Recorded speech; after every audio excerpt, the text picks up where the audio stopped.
चलिए दोस्तों, शुरू करते हैं हमारा अध्याय 1.2 में प्रश्न क्रमांक 1। यहाँ पे हमें सिद्ध करना है कि करणी 5 एक अपरिमेय संख्या है। जो आपके सामने लिखा है कि सिद्ध कीजिए करणी 5 एक अपरिमेय संख्या है। ठीक है, अब देखिए इसको सिद्ध करने के लिए हम कौन कौन से स्टेप लेते हैं। अपरिमेय संख्या तो सभी जानते हैं, ऐसी संख्या जिसे एक निश्चित वैल्यू में व्यक्त ना किया जा सके। जैसे हमारी कोई पाई हो गई या अपरिमेय संख्या है 1/0, मतलब 0 किसी के बटे में हो जाए, या करणी में कोई ऐसी संख्या लिखी हो जिसका कोई एग्जैक्ट वर्गमूल ना हो। ठीक है, तो वे कौन सी संख्या हो जाती है? अपरिमेय। और एक होता है हमारा अशांत और अनावर्ती दशमलव।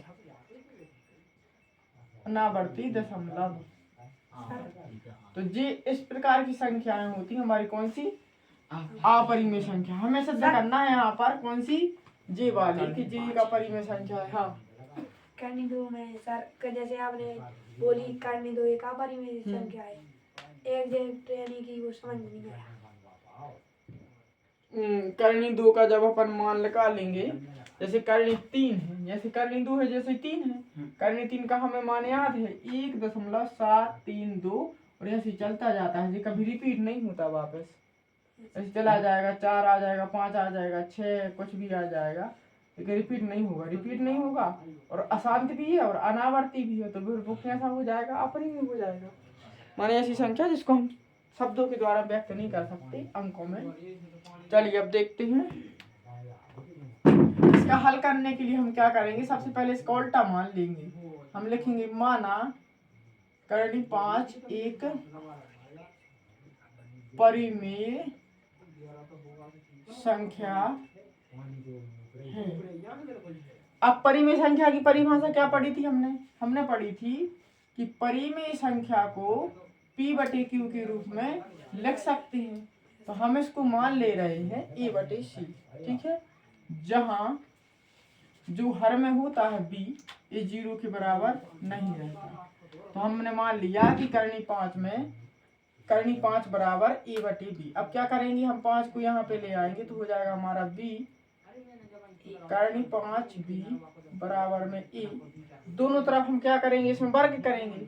हम लिखेंगे दोनों तरफ वर्ग करने पर। अच्छा, इसमें अपन एक लाइन और लिखना है हमें, करनी 5 बराबर A/B। देखो जी, A/B जब आएगा हमारा, हम यहाँ पे लिखेंगे, यहाँ A व B में कोई उभयनिष्ठ गुणनखंड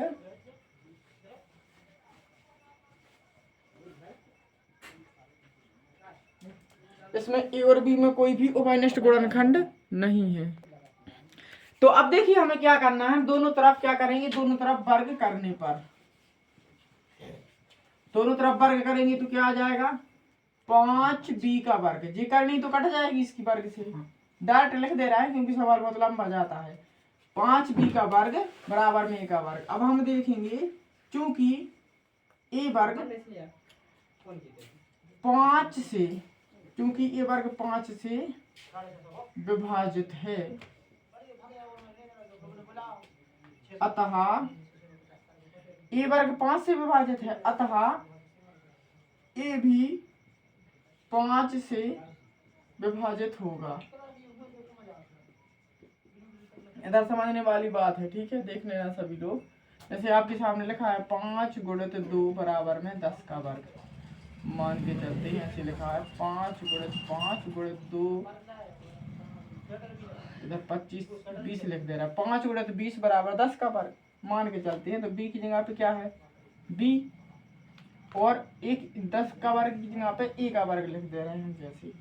तो अब देखिए 10 का वर्ग यदि 5 से विभाजित है, ठीक है, माने 100 में 5 का भाग चला जाएगा, कितनी बार जाएगा?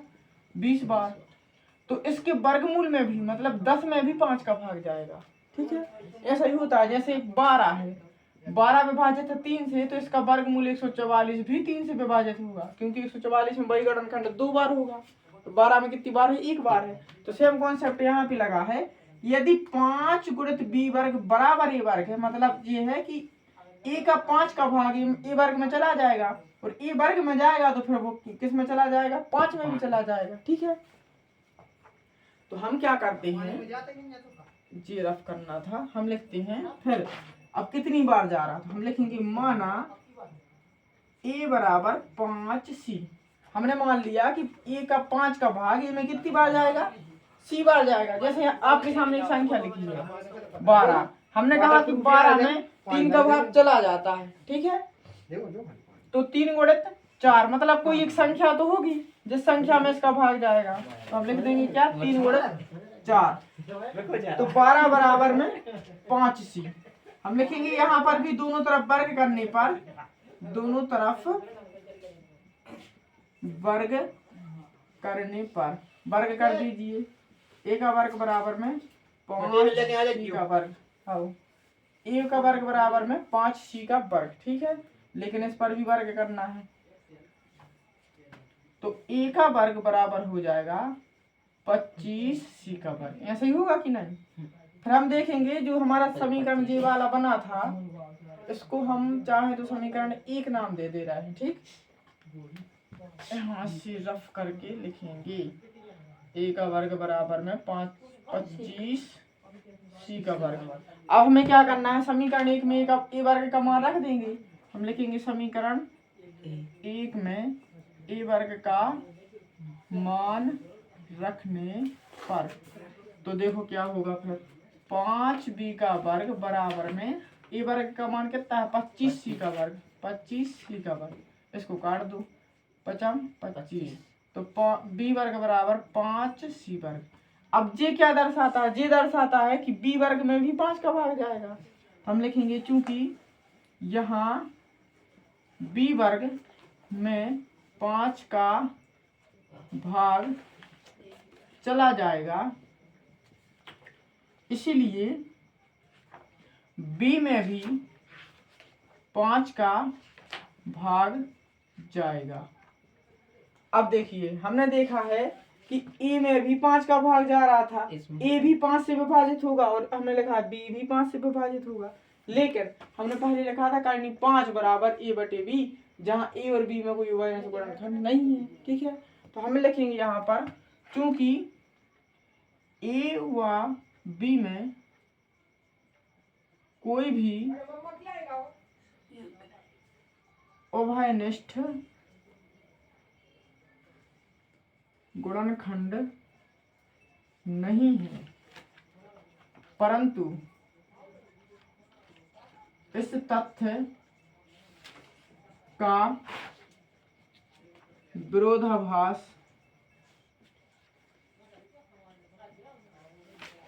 प्राप्त होता है, अतः करनी 5 एक कैसी संख्या है, एक अपरिमेय संख्या है। ठीक है, तो हमने कोशिश की है इसमें कम से कम भाषा लिखने की।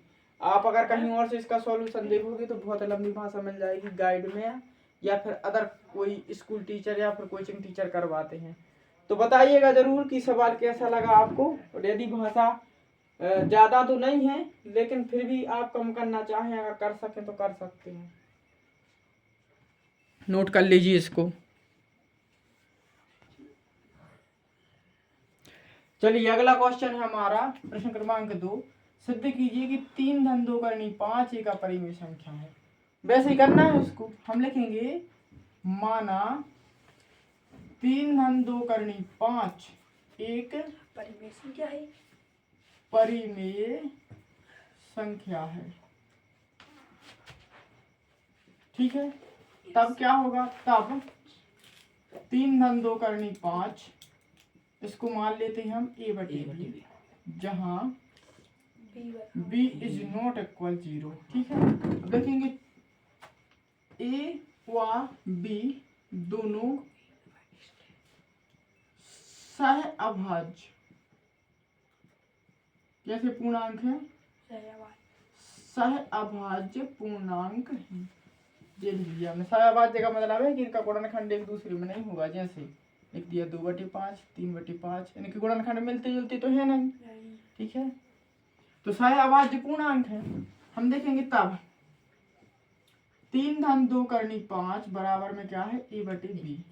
अब हम एक एक को पहले 3 को ले जाएंगे उस तरफ, तो 2 करनी 5 बराबर में a/b माइनस के 3, ठीक है।